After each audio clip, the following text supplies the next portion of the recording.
తెలంగాణ మొత్తం కల్వకుంట్ల కుటుంబం చుట్టూ తిరిగేలా 10 ఏళ్లు పరిపాలన చేశారని కేంద్ర మంత్రి కిషన్ రెడ్డి వ్యాఖ్యలు చేశారు. మార్పు రావాలని కాంగ్రెస్ పార్టీకి ఓటేస్తే ఇచ్చిన 420 హామీలు అమలు చేయకుండా పూర్తిగా వైఫల్యం అయిందని విమర్శించారు.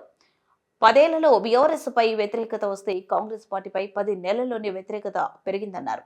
కాంగ్రెస్ పార్టీ అధికార దుర్వినియోగానికి పాల్పడుతుందని మండిపడ్డారు. రాష్ట్రంలో మార్పు రాలేదు, మారింది సీఎం పార్టీ జెండా మాత్రమే, పరిపాలన మాత్రం అలానే ఉంది అని అన్నారు. బీజేపీ మాత్రమే 3 ఎమ్మెల్సీ స్థానాల్లో పోటీ చేస్తుందని తెలిపారు. బీజేపీ అభ్యర్థులు గెలిస్తే ప్రశ్నించే గొంతుకగా శాసన మండలిలో ఉంటారన్నారు.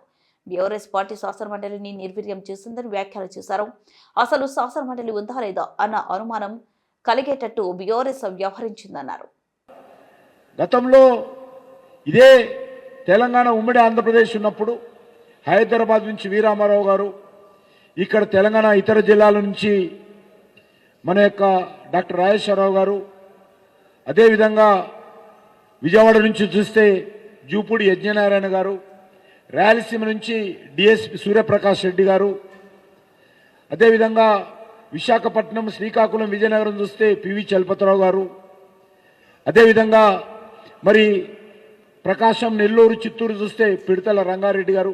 ఈ రకంగా తెలంగాణలో, ఆంధ్రలో ఉన్నటువంటి అన్ని గ్రాడ్యుయేట్స్ కాన్స్టిట్యున్సీలలో భారతీయ జనతా పార్టీ గెలిచింది. ఈరోజు కూడా కరీంనగర్లో, మన కర్ణాటకలో తీసుకుంటే కర్ణాటకలో కూడా అన్ని టీచర్స్ కాన్స్టిట్యున్సీలు, అన్ని గ్రాడ్యుయేట్స్ కాన్స్టిట్యున్సీలలో భారతీయ జనతా పార్టీ గెలుస్తుంది. ఎందుకంటే ఈ ఓటర్లు ఎవరైతే ఉంటారో వాళ్ళు దేశం గురించి ఆలోచన చేస్తారు, సమాజం గురించి ఆలోచన చేస్తారు, వాళ్ళు దేశం పట్ల అవగాహన ఉంటుంది.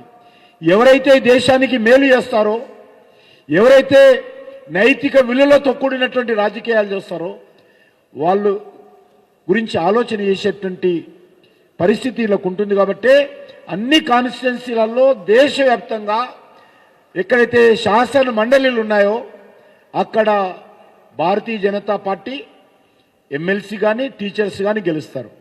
అందుకే ఈరోజు తెలంగాణలో జరుగుతున్నటువంటి 3 కాన్స్టిట్యున్సీలలో కూడా భారతీయ జనతా పార్టీ పూర్తి స్థాయిలో పోటీ చేస్తుంది.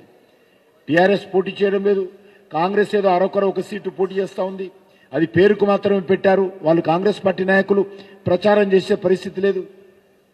అందుకే నేను మీ అందరినీ కోరుతా ఉన్నాను, ఈరోజు మనకు ఇటీవల కాలంలో ఈరోజు పరిస్థితి చూస్తే దేశం ఏ రకంగా ఉందో మీకు అందరు తెలుసు.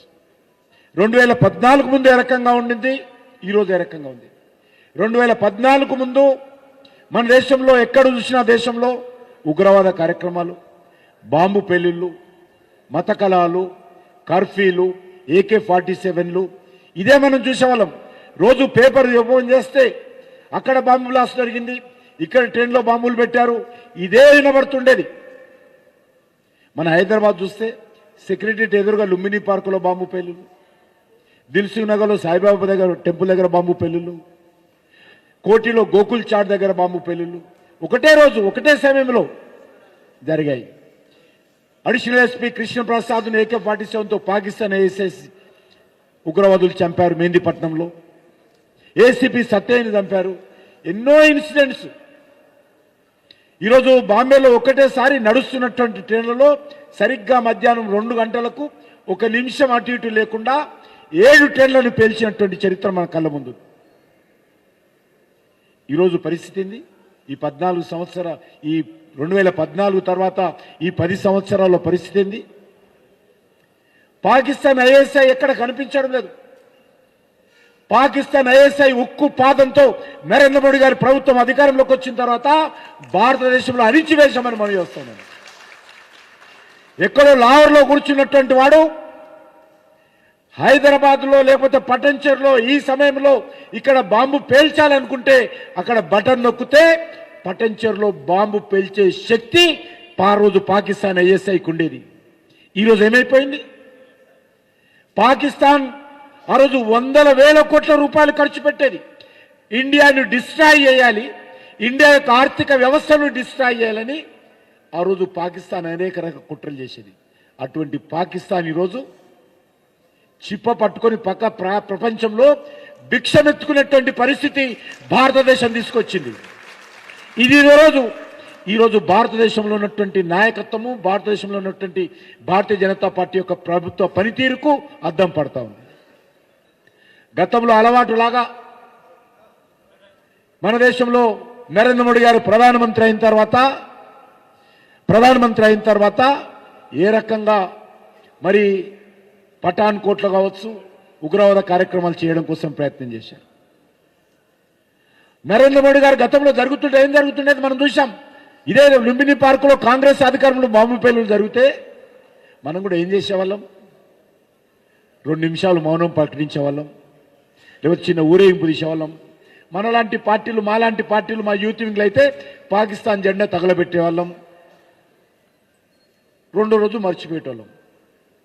చనిపోయేవాళ్ళు వందల మంది సైనికులు, సివిలియన్స్ పాకిస్తాన్ ఉగ్రవాద కార్యక్రమంలో చనిపోయేవాళ్ళు. నరేంద్ర మోడీ గారు వచ్చిన తర్వాత కూడా పాత అలవాటు ప్రకారం పాకిస్తాన్ ఐఎస్ఐ భారతదేశం మీద దాడి చేసి పాకిస్తాన్ ఉగ్రవాదులు భారతదేశ భూభాగంలోకి వచ్చి టెంట్లో నిద్రపోతున్నటువంటి సైనికుల మీద బాంబులేసి AK-47 వేసి గ్రెనేడ్స్ వేసి చంపడం జరిగింది.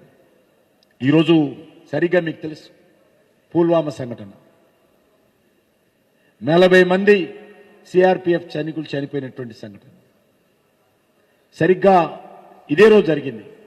ముందుగా వాళ్ళందరూ కూడా ఆ సంఘటనలో చనిపోయినటువంటి మన పారామిలిటరీ సిబ్బందికి నేను హృదయపూర్వకంగా మరి ఘనమైనటువంటి నివాళులు అర్పిస్తూ, ఆ రోజు నరేంద్ర మోడీ గారి ప్రభుత్వం